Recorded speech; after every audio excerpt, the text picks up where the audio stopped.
Haleluya, haleluya. Selamat berjumpa dengan saya di channel ini. Dan saya berdoa Anda semua diberkati oleh Tuhan, mengalami lawatan Tuhan, mengalami kasih karunia Tuhan. Anda yang sakit hari ini dalam nama Yesus disembuhkan. Anda yang punya masalah hari ini, Anda diberi jalan keluar. Dan Anda yang sedih akan Anda dihiburkan. Dan Anda yang punya masalah, Anda akan mendapatkan kekuatan. Puji Tuhan. Oke, pada kesempatan ini saya ingin mau posting ya satu video kesaksian. Ya, video ini saya ambil di dalam channelnya Pak Yusuf Manobulu. Dan saya tertarik dengan kesaksian daripada seorang wanita ini yang luar biasa.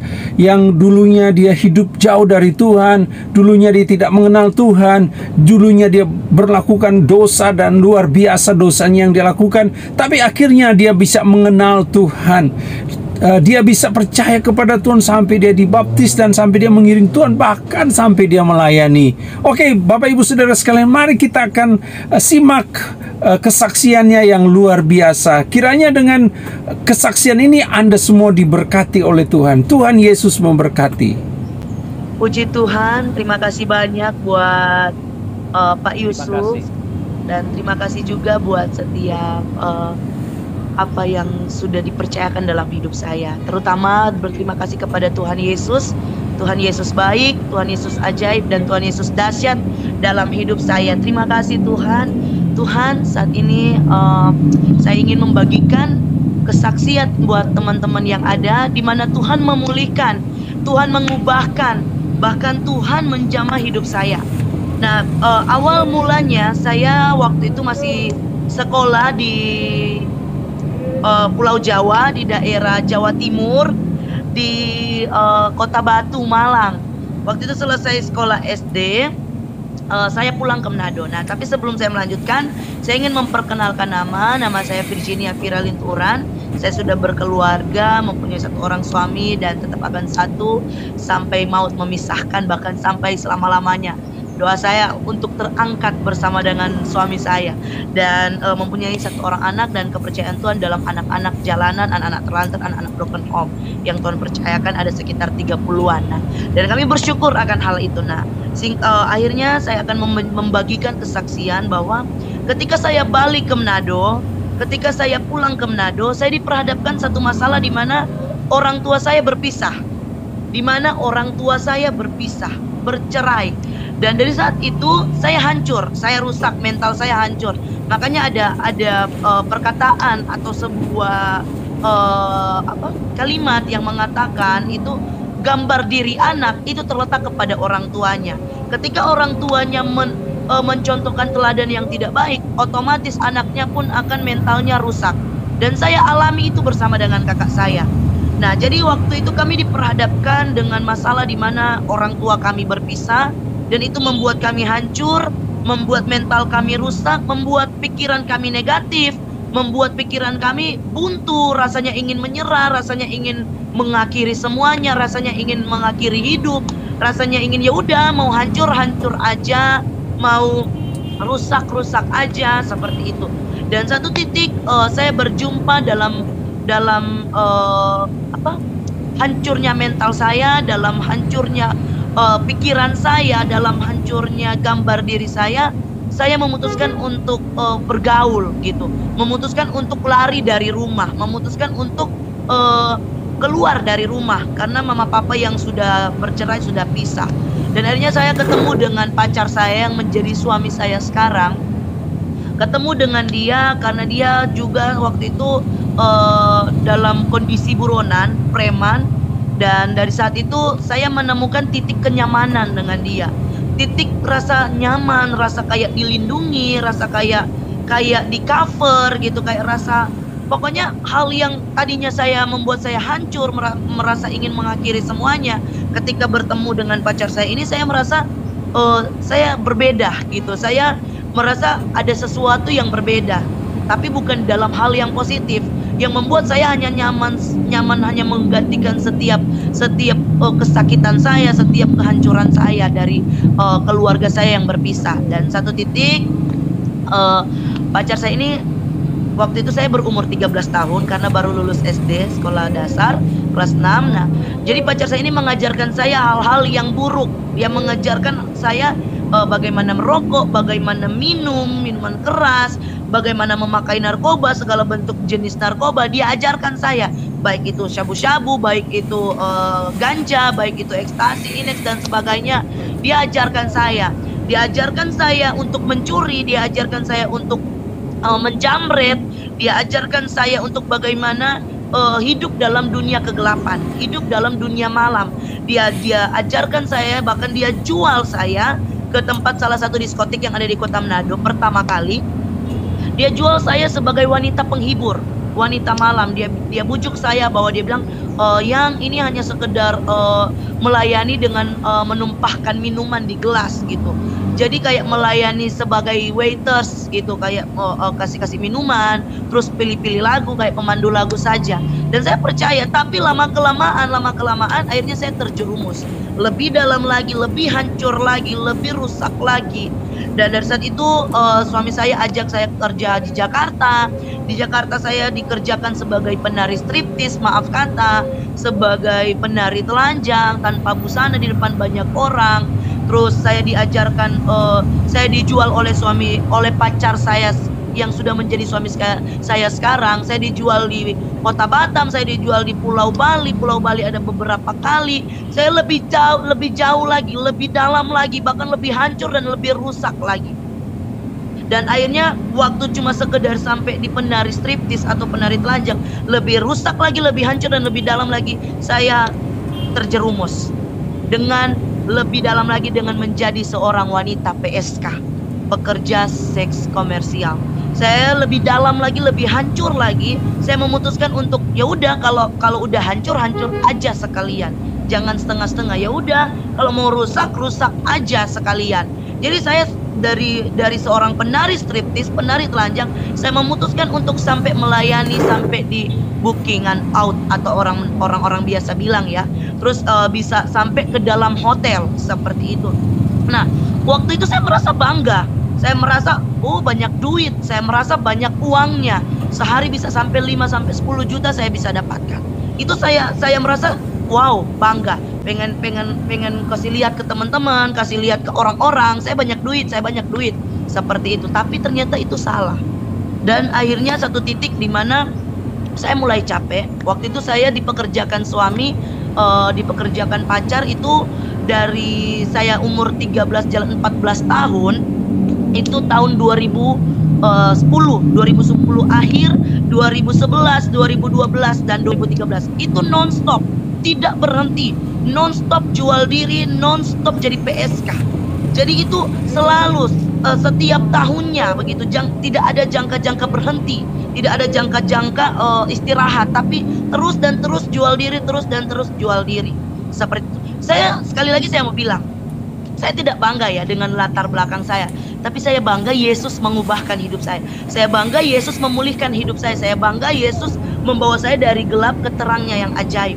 Dan saya lanjut cerita, Bapak Ibu Saudara, tiba-tiba satu titik di mana tahun 2013 itu suami pacar memutuskan untuk menikah. Nah, waktu menikah kami punya dua alasan. Yang pertama, dia seorang buronan, preman nomor 1 di Kota Manado di Sulawesi Utara, dan perintah tembak mati di tempat. Dan akhirnya itu alasan yang pertama. Alasan yang kedua karena mama tidak setuju. Nah, pihak dari orang tua yang tidak setuju itu karena satu, dia Kristen, dan kedua, dia itu preman. Nah, saya latar belakang dari seorang Muslim, latar belakang yang tidak mengenal nama Yesus, latar belakang yang tidak tahu apa itu Kristen, latar belakang yang tidak tahu siapa itu Yesus. Saya dari Bugis, Pangkajene Sidrap atau di Sulawesi Selatan saya berasal. Dan satu keluarga saya itu tidak ada yang Kristen. Seperti semuanya Muslim. Ustadz, ustazah, haji, jemaat tabligh, semuanya tokoh-tokoh agama. Bahkan papa saya yang dari Manado, Minahasa, yang Kristen, rela masuk Islam. Seperti itu. Jadi mau dikatakan, mau dibilang itu tidak ada yang Kristen. Seperti itu. Dan akhirnya satu titik dia meminta untuk kami menikah. Dan waktu kami menikah, saya dibaptis, saya masuk Kristen, terus dibekali bagaimana tentang pernikahan. Dan akhirnya tahun 2013 tanggal 1 Desember kami sah menjadi suami istri. Dan dari saat itu saya pernah ada di satu titik di mana saya capek, satu titik di mana saya lelah, satu titik di mana saya ingin menyerah. Sampai saya bilang begini, kamu menyerahkan diri saja. Nanti saya jenguk-jenguk kamu di penjara gitu kan. Terus dia bilang gini, yang sekali ini aja kamu berjuang, kamu nggak sayang sama aku? Saya ini mau ditembak loh, ditembak mati gitu. Jadi dari saat itu saya bilang ya udah, kita satu kali berjuang lagi ke Pulau Bali, di Kuta, dijual diri lagi seperti itu. Dan akhirnya sebelum kami berangkat ke Bali, saya pernah ngomong gini dalam hati saya, Tuhan, saya capek loh, Tuhan, saya capek loh, saya sudah nggak sanggup lagi harus jual diri, harus layani om-om, maaf kata, harus menari telanjang, harus pakai narkoba, pokoknya saya capek Tuhan. Saya bilang saya ingin menyerah Tuhan, saya sudah lelah.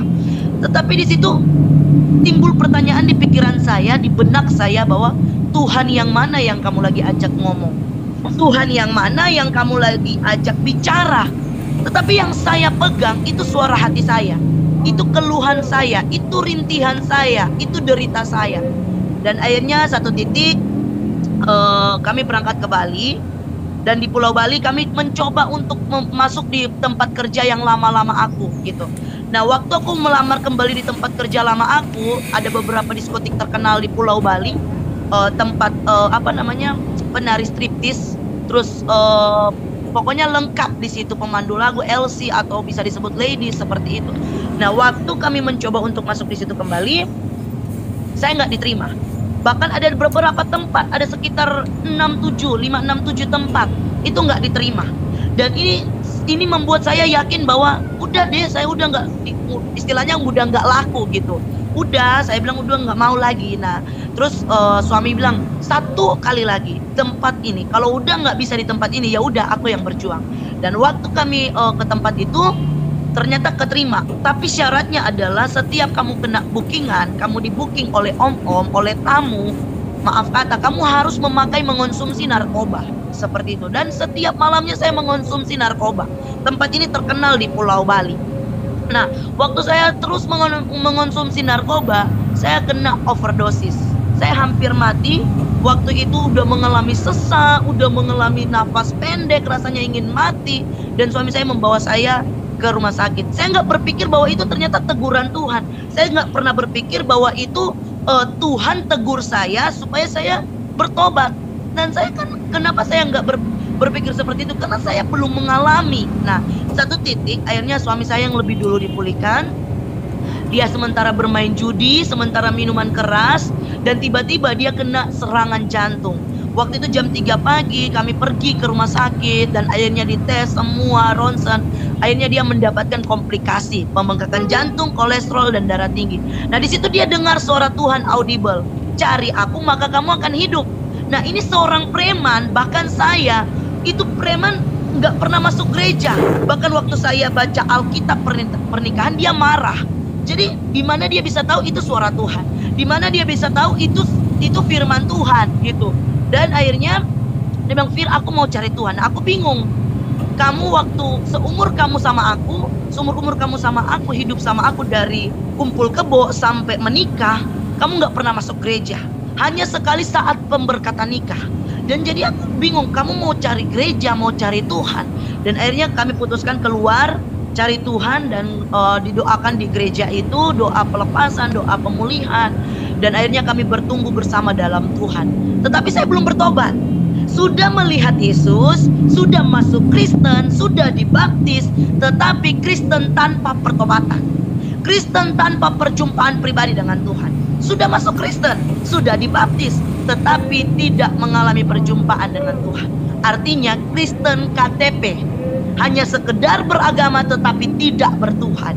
Dan dari saat itu selesai kami dituntun, dididik, terus tiba-tiba waktu jam 3 pagi saat teduh, suami baca firman, tidak ada yang tersembunyi bagi Tuhan, semua terbuka dan telanjang. Dan dia jujur dengan keadaannya yang dia buat kelakuan tanpa sepengetahuan aku. Dia main selingkuh, dia main belakang dengan sahabat aku, dengan teman-teman, bahkan suka pakai perempuan di luar sana. Nah, aku nggak terima. Aku nggak terima, sampai 7 kali aku minta cerai ke dia. Saya bilang, kamu masih muda, saya masih muda gitu. Tapi dia bilang, Fir, apa yang dipersatukan Tuhan tidak bisa diceraikan oleh manusia. Fir, Tuhan membenci perceraian. Aku nggak mau tahu, pokoknya kita mau pisah dan pisah. Tetapi Tuhan itu ajaib, Tuhan itu dahsyat. Dia membenci sebuah perceraian. Dia tidak mau apa yang dia persatukan itu diceraikan. Dan akhirnya pemulihan terjadi. Ini perjumpaan saya pribadi dengan Tuhan. Waktu itu pokoknya dia mau baca Alkitab, dia mau selesai baca Alkitab, dia makan, selesai makan, mau kerja, selesai kerja, dia mau pergi, mau menyembah pakai gitar, saya tendang dia, saya maki-maki dia. Pokoknya kata makian, kata kebun binatang, semuanya keluar saya lontarkan atas suami saya. Saya berpikir bahwa dengan cara seperti itu mungkin suami saya akan bosan, akan menyerah, dan akhirnya menyetujui untuk bercerai. Tetapi ajaibnya Tuhan, dia hanya diam, berdoa, dan serahkan semua kepada Tuhan. Dan itulah kuasa Tuhan yang dahsyat dan ajaib. Nah, satu titik dia panggil saya KKR. Dia bilang begini, Fir, ayo kita ke KKR. Tapi entah kenapa saya mau ikut. Padahal kemarin saya sudah nggak mau lagi. Saya udah membenci, udah menyerah, udah kayak putus asa.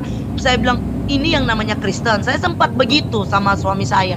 Terus akhirnya entah kenapa saya memberanikan diri untuk masuk, untuk ngikut gitu ke KKR ini. Tetapi sebelum ke KKR, saya bilang, tolong mampir di warung, beli rokok. Saya mau beli rokok, saya mau isap rokok gitu, mau ngisap rokok sebelum ke gereja. Jadi sempat ngisap rokok sepanjang perjalanan dari kosan ke gereja. Seperti itu. Nah, sampai di gereja, masuk gereja, saya lihat ada habis khotbah, pendeta itu bilang, kalau kamu tidak mau mengampuni, Bapa di sorga tidak akan mengampuni kamu. Saya ingat sampai sekarang. Dan satu titik, waktu altar call, dipanggil, ayo siapa yang mau didoakan maju ke depan. Nah, suami maju, dia ajak saya pertama, tapi saya nggak mau. Terus dia maju ke depan, saya lihat nih, dia tanpa disentuh, tanpa didorong, tanpa diraba, dipegang, dia rebah sendiri gitu. Dia rebah sendiri, terus dia manifestasi. Waktu itu saya kan nggak tahu kalau itu manifestasi. Dia banting sendiri, dia terlempar, dia terhempas. Nah, waktu itu saya jadi kaget dong. Saya bilang, hah, masa sih hamba Tuhan seperti ini? Ini pendeta apa dukun gitu kan? Nggak mungkin pendeta seperti ini. Masa orangnya rebah seperti itulah. Saya lebih takut dan lebih nggak percaya. Dan waktu itu selesai suami saya didoakan, saya lihat ada perubahan. Wajahnya bersinar, wajahnya kayak seger gitu, kayak berbeda gitu. Nah, akhirnya dia datang ke saya, terus dia bilang gini, Fir, ayo maju ke depan didoain. Saya bilang, kalau kamu mau bertobat, kamu aja, jangan panggil saya. Saya nggak mau, saya bilang gitu. Kamu yang ngajarin saya, kamu yang bawa saya kepada dunia gelap, kamu yang bawa saya dalam pergaulan yang buruk, kamu yang mengajari semuanya dalam hidup saya. Dan dari saat itu, karena saya lihat kiri kanan jemaat itu udah lihat kita cekcok, akhirnya dengan keterpaksaan hati saya maju ke depan. Waktu saya maju ke depan, pendeta ini udah kayak tahu aku gitu. Pendeta ini bilang gini, ibu hatimu keras. Terus saya bilang begini, masa sih kamu pendeta bohongan, kamu itu dukun bukan pendeta. Tapi ingat baik ibu, sekeras apapun hatimu, bahkan seperti batu sekalipun, namun kena sentuhan Tuhan, dia akan mengeluarkan mata air yang hidup. Dari saat itu saya tetap mengeraskan hati saya, tetap saya menggerutu, saya mencela pendeta itu, saya menghakimi dalam hati saya pendeta ini enggak benar. Dan ketika dia doain saya, memang tidak terjadi apa-apa, habis berdoa.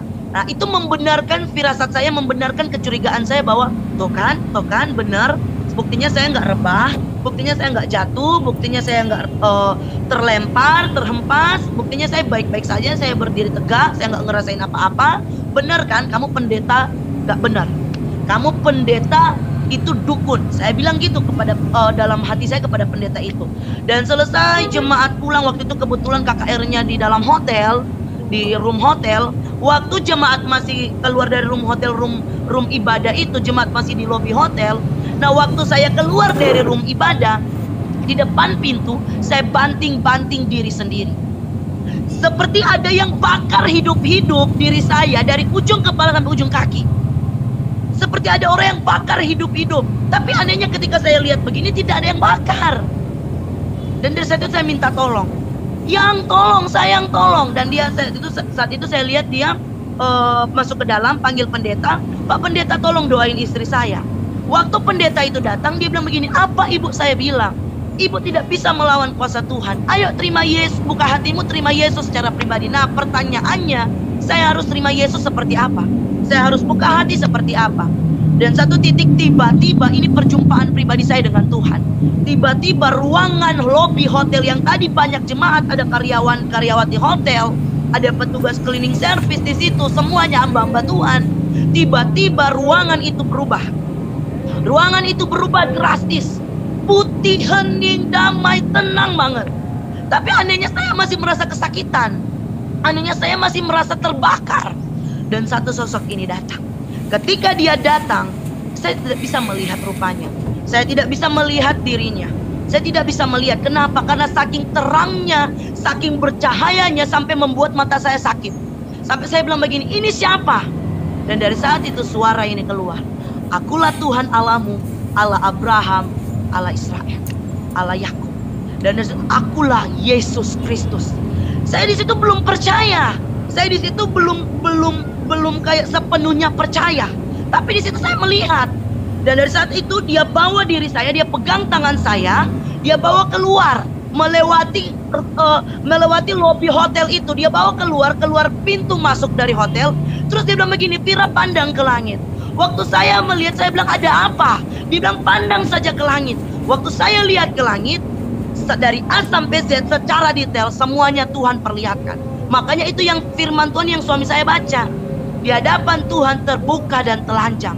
Apa yang saya buat miras, saya buat narkoba, saya menari telanjang, saya di hotel maaf kata dengan om-om, dalam gaya bentuk apapun, semuanya tidak ada yang terkecuali.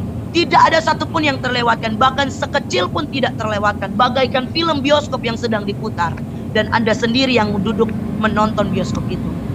Saya bilang, Tuhan, kenapa hidup saya hancur seperti itu? Dan Tuhan berkata, Vira, ini pakai bahasa Manado. Vira, kalau ngana ndak mau bertobat, ngana mau dapat penyakit AIDS kong binasa. Bayangkan Tuhan mengerti bahasa Manado. Artinya, Vira, kalau kamu tidak mau bertobat, kamu akan binasa, kamu akan dapat penyakit AIDS, terus kamu binasa. Bayangkan Tuhan mengerti bahasa Manado. Dan saya percaya Tuhan itu punya 1001 bahasa. Dan saya percaya bahkan bahasa tetesan air mata dia mengerti tanpa kita bersuara. Itulah Tuhan yang dahsyat dan ajaib. Dan saat itu saya bilang, Tuhan, kalau masih ada kesempatan, saya mau terima Engkau sebagai Tuhan dan Juru Selamat. Kalau masih ada kesempatan, saya mau bertobat, mau jadi saksinya Tuhan. Dan saya mau katakan, di dalam Tuhan selalu ada kesempatan. Di dalam Tuhan selalu ada kesempatan. Ketika kita mau respon panggilan Tuhan. Dan dari saat itu saya bagaikan diajak Tuhan, dibawa Tuhan berdiri di bawah air terjun yang sejuk sekali, tenang sekali, dingin sekali. Dari ujung kepala masuk sampai ke ujung kaki. Sampai rasa panas itu kayak lepas seperti itu. Dan itu yang dahsyat ajaib. Saya bilang, Tuhan, saya nggak pernah dapatkan ini. Makanya firman Tuhan katakan, apa yang Yesus berikan tidak seperti yang dunia berikan. Berbeda. Yesus berikan ketenangan, kedamaian, sukacita, kelegaan. Dalam kitab Matius mengatakan, marilah kepadaku semua yang letih lesu dan berbeban berat. Aku akan memberikan kelegaan kepadamu. Asalkan datang kepada Tuhan. Kalau tidak datang berarti tidak dapat kelegaan. Tapi kalau datang kepada Tuhan, maka janji Tuhan digenapi. Dan saya bersyukur dalam Mazmur 62 ayat 2, hanya kepada Allah saja aku bisa tenang. Dan itu yang saya rasakan sampai hari ini. Tidak pernah hilang, tidak pernah pudar. Karena damai sejahtera Tuhan senantiasa melimpah dalam hidup saya. Dan saya bersyukur akhirnya situ saya menerima Tuhan. Dan mujizat Tuhan, kuasa Tuhan yang senantiasa ada bagi kami. Penyertaan Tuhan, perlindungan Tuhan senantiasa ada bagi kami. Dan satu titik di mana saya harus jujur dengan mama saya. Satu titik saya harus jujur dengan mama saya. Saya posisi di Bali, mama saya di Kota Manado. Saya jujur, saya telepon, Mama, adik sudah masuk Islam, sudah masuk Kristen, maaf kata, sudah masuk Kristen, sudah terima Yesus secara pribadi, sudah menikah dengan Alfa. Kebetulan nama suami saya Alfa. Dan satu titik kata-kata mutiara yang keluar, yang dilampirkan, yang diperkatakan dalam hidup saya. Mulai hari ini kamu bukan anak saya lagi. Mulai hari ini saya kutuk kamu, kamu tidak bisa dapat keturunan selama-lamanya. Mulai hari ini saya kutuk kamu, kamu tidak bisa dapat anak. Saya bilang, Ma, semua kutuk sudah Tuhan Yesus tanggung di atas kayu salib. Dan saya percaya kutuk bisa diubah jadi berkat. Dan dia bilang, iya, setidaknya Allah mendengarkan doa seorang ibu. Kamu lihat maling kundang. Saya bilang, beda, mah. Doa orang benar bila yakin didoakan, maka besar kuasanya. Dan adik bukan maling kundang, adik anak Tuhan Yesus. Udah, mah, nanti adik buktikan bahwa Yesus yang adik sembah, Allah yang adik sembah, itu Yesus yang ajaib, Allah yang hidup. Dia sanggup mengubah kutuk jadi berkat. Dan dari saat itu dia terdiam. Akhirnya kami menutup telepon. Saya detik itu juga berdoa. Saya bilang, Tuhan, berkati saya anak. Saya mau buktikan kepada orang tua saya bahwa Yesus yang saya sembah itu Yesus yang hidup, yang sanggup mengubah kutuk jadi berkat. Dan setelah berdoa, saya buka Alkitab, saya baca Alkitab, saya dapat di kitab Samuel, dan saya ikuti doa seperti Hana.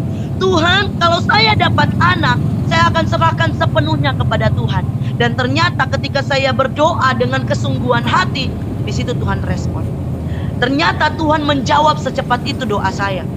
Dan waktu itu hari Selasa, waktu hari Minggu masuk gereja, ada pendeta yang pimpin kami, yang tuntun kami, yang didik kami, mentor kami. Terus dia kasih selamat datang Ibu Vira, Bapak Alfa, dia bilang gitu. Terus dia bilang gini, Ibu Vira, yakin, imani, dan percaya doamu udah dijawab. Nah, aku bingung, loh, kok Bapak ini tahu saya berdoa? Nah, terus masa sih Tuhan, dalam hati saya bersungut-sungut. Masa sih Tuhan, Tuhan secepat itu jawab doa saya? Dalam hati saya itu meragukan kuasa Tuhan. Karena begini, manusia terkadang hari ini dia percaya, besok dia nggak percaya. Hari ini dia beriman, besok dia nggak beriman. Seperti itu. Nah, jadi jangan seperti itu ya. Sekali beriman tetap beriman, sekali percaya tetap percaya. Seperti itu. Nah, jadi waktu itu saya langsung minta ampun. Oh Tuhan, ampuni saya. Ampuni saya. Saya yakin percaya Tuhan saya hidup. Nah, setelah itu minggu yang pertama. Masuk minggu yang kedua, hari Minggu yang kedua, saya masuk gereja lagi. Terus di pintu masuk itu Pak Pendeta itu lagi, mentor saya. Dia bilang, gimana Ibu Vira, udah periksa belum? Nah, terus saya lebih kaget dong. Saya bilang gini, loh Pak Pendeta kok tahu saya berdoa minta anak? Dengan sangat santainya dia bilang, tahulah, Roh Kudus kasih tahu. Terus dia bilang, wow, dahsyat, luar biasa. Sampai hal seperti itu Tuhan bisa bicara, bukakan, dan singkapkan. Dan waktu itu dia bilang, udah Ibu Vira, Pak Alfa pulang dari gereja, mampir ke apotik, beli alat test pack-nya, bangun jam 3 pagi saat teduh, pujian penyembahan, doa, baca firman, dan lakukan dalam nama Yesus. Dan kami sempat ragu, kami sempat down, kami sempat nggak percaya. Kenapa? Karena saya sempat keguguran, saya sempat gugurin anak, saya sempat terlambat, tapi selalu negatif. Bahkan sampai saya dan suami itu pergi ke dokter kandungan untuk memeriksakan masa kesuburan kami, kandungan saya, bahkan maaf kata hormon suami saya gitu. Takutnya yang kami takutkan adalah ketika dari salah satu kami itu ada yang mandul seperti itu. Jadi kami memberanikan untuk memeriksa, tetapi ternyata tidak, baik-baik saja. Dan waktu itu jadi ada sedikit trauma dalam diri saya, trauma dalam hati saya, dalam hidup saya untuk mengetes gitu, alat test pack-nya. Dan satu titik saya coba dalam nama Yesus, dan yang terjadi garis 2. Itu yang saya bersyukur, saya bilang, Tuhan Engkau ajaib. Bahkan suami saya terdiam dan terpaku. Saat itu saya bilang, ayo Yang, kita ke puskesmas, saya mau periksa usia kandungan saya berapa. Nah, sampai di puskesmas saya rada gugup. Kenapa gugup? Karena 2 minggu yang lalu mama saya kutuk saya. Biar bagaimanapun saya dibesarkan dengan doktrin agama lalu saya gitu, bahwa doa seorang ibu itu dijawab Tuhan gitu, dijawab Allah Subhanahu wa taala, terus surga itu ada di bawah telapak kaki ibu, seperti itu. Jadi doktrin yang dibangun dari lama ini butuh perjuangan untuk membongkarnya. Jadi saya sempat agak ragu-ragu seperti itu. Nah, tapi luar biasa ajaibnya Tuhan, waktu saya ukur di USG, dokter itu ukur di USG, diukurkan kandungan saya, dokter itu bilang begini, Ibu, kandungannya jalan 2 minggu. Dari situ saya menangis bersama suami saya. Saya bilang, Tuhan, 2 minggu yang lalu mama saya kutuk saya nggak akan dapat anak selamanya. Tuhan, 2 minggu yang lalu mama saya kutuk, saya nggak akan dapat keturunan selamanya. Tetapi ketika aku berdoa, mujizat dinyatakan, mujizat terjadi. Kutuk dirubah Tuhan menjadi berkat. Karena semua kutuk sudah Tuhan Yesus tanggung di atas kayu salib. Dan saya menangis, saya bersyukur di situ. Tak lama Bapak Ibu Saudara, saya telepon mama saya. Ma, lihat kuasa Tuhan. Dia mengubah kutuk jadi berkat. Kutuk mama tidak berlaku atas adik. Kutuk mama tidak berlaku atas hidup saya. Yesus mengubah kutuk jadi berkat. Yesus Allah yang hidup. Dia hanya terdiam Bapak Ibu Saudara. Ketika kami pulang ke Manado, satu titik dia mengalami sakit. Sakitnya nggak terlalu parah Bapak Ibu Saudara. Tapi waktu itu sekitar jam 4 sore, saya sudah melahirkan, anak saya sudah umur 2 tahun, hampir 2 tahun. Terus dia bilang gini, Dek, di mana? Tolong doain mama. Dari situ suami saya bilang, saya sempat kaget. Hah? Doain mama? Perasaan mama fanatiknya saya tahu, fanatik banget. Bahkan air liur dari hidungnya binatang anjing, maaf kata, kalau kena kakinya, dia pasti akan ambil pasir, terus dia usapkan selama 2 kali pakai 2 kalimat syahadat. Asyhadu alla ilaha illallah wa asyhadu anna Muhammadar Rasulullah. Seperti itu. Jadi saya tahu fanatik mama gimana, fanatiknya dia gimana. Dan tiba-tiba waktu itu dia telepon, dia bilang doain mama. Jadi dari saat itu suami langsung bilang, udah jangan pakai lama, laksanakan. Ini dari Roh Kudus. Nah, waktu itu saya bilang, iya ma, boleh, tapi adik mau berdoa pakai caranya adik. Terus dia bilang, nggak apa-apa.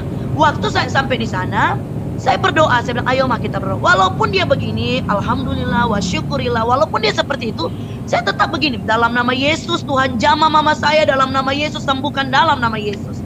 Saya pakai dalam nama Yesus. Dia tetap terima. Dan mujizat terjadi, dia sembuh Bapak Ibu Saudara. Dan dari saat itu, dia menerima kami dengan baik. Karena begini, percuma masuk Kristen tetapi tidak memberikan pertobatan, tidak memberikan dampak, seperti tidak memberikan teladan, seperti itu. Jadi percuma masuk Kristen, percuma Kristen dari kecil, tapi kalau tidak memberi dampak, tidak memberi teladan. Nah, mama saya tahu rusaknya saya seperti apa. Mama saya tahu hancurnya saya seperti apa. Bahkan satu kampung itu tahu saya seorang PSK. Tapi ketika mereka melihat perubahan hidup, mereka melihat ada sesuatu yang berubah. Hidupnya bahkan tidak berubah setengah-setengah, berubah total. Semuanya ditinggalkan. Mereka akui bahwa kekristenan yang sejati. Seperti itu. Dan waktu itu mama saya setiap kali dia sakit atau teman-temannya sakit, keluarga dari teman-temannya, dia pasti akan telepon saya dan suami untuk berdoa. Dan saya percaya begini, walaupun dia tidak mengaku dengan mulut bibir lidahnya bahwa Yesus adalah Tuhan, tetapi setidaknya hatinya mulai percaya bahwa Yesus itu ajaib. Dan puji Tuhan sampai hari ini Tuhan percayakan kami, Tuhan bawa kami dengan dahsyat dan luar biasa. Kami bersyukur itu karena Tuhan. Dan Tuhan percayakan kami dalam sebuah pengembalaan, dalam ministry, di mana ministry ini kami percaya namanya dari Tuhan, Pasukan Singa dari Yehuda. Nah, di orang-orang ini, di ministry ini, dari orang-orang yang hancur, orang-orang yang rusak, mantan PSK, mantan mucikari, jual-jual wanita, terus ada mantan preman, mantan pembunuh, jadi suka-suka perang-perang seperti itu. Dan Tuhan tempatkan, Tuhan percayakan kami. Kenapa pasukan? Karena kami tahu ketika mereka diubahkan, dipulihkan, mereka menjadi pasukan-pasukan terdahsyat, pasukan-pasukan generasi-generasi yang tak terhentikan, pasukan-pasukan yang berdiri di baris depan. Dan puji Tuhan, bahkan pendoa kami, worship leader kami, para orang-orang yang latar belakangnya hancur semua. Dan kami bersyukur akan hal itu. Kami melayani anak-anak jalanan, anak-anak terlantar, anak-anak broken home. Terus Tuhan percayakan dalam pergerakan penginjilan, Tuhan di jalan-jalan, KKR jalanan. Terus Tuhan percayakan di pelayanan penjara, lapas. Kemarin kami sempat beberapa tahun yang lalu di lapas-lapas yang ada di Jakarta, yang ada di Bogor, terus di Kendari, terus di NTT sebelum bencana alam. Terus akhirnya kami dibawa Tuhan sebagaimana Tuhan mau bawa kami. Dan kami bersyukur, kami percaya tidak tugas kami belum sampai di sini. Kesaksian ini belum sampai di sini. Pasti akan ada hal lagi yang lebih luar biasa yang Tuhan akan bawa untuk menjadi saksi, menjadi berkat sampai Tuhan datang kedua kali. Seperti itu. Terima kasih, ini menjadi kesaksian saya dan saya percaya bisa memberkati buat teman-teman yang ada yang menyaksikan dan mendengarkan. Jadi ada saat saya mau tutup dengan statement seperti ini. Tidak peduli seberapa buruk hidup masa lalu. Ini yang menjadi statement pegangan saya. Tidak peduli seberapa hancur masa lalu. Tapi ketika engkau dipilih Tuhan, engkau dipulihkan Tuhan, engkau diubahkan Tuhan, engkau diselamatkan Tuhan, hidupmu berharga dan mulia di hadapan Tuhan. God bless you. Puji Tuhan, haleluya. Demikian kesaksian daripada seorang ibu ini yang luar biasa. Saya percaya Anda semua diberkati oleh Tuhan dengan kesaksian ini. Dan bagi Anda yang ada mau komentar, silakan komentar, dan diharapkan komentar yang membangun. Dan bagi Anda yang mau didoakan juga, silakan Anda tulis di kolom komentar dan sertakan nomor teleponnya atau email, nanti kami akan menghubungi Anda. Tuhan Yesus memberkati.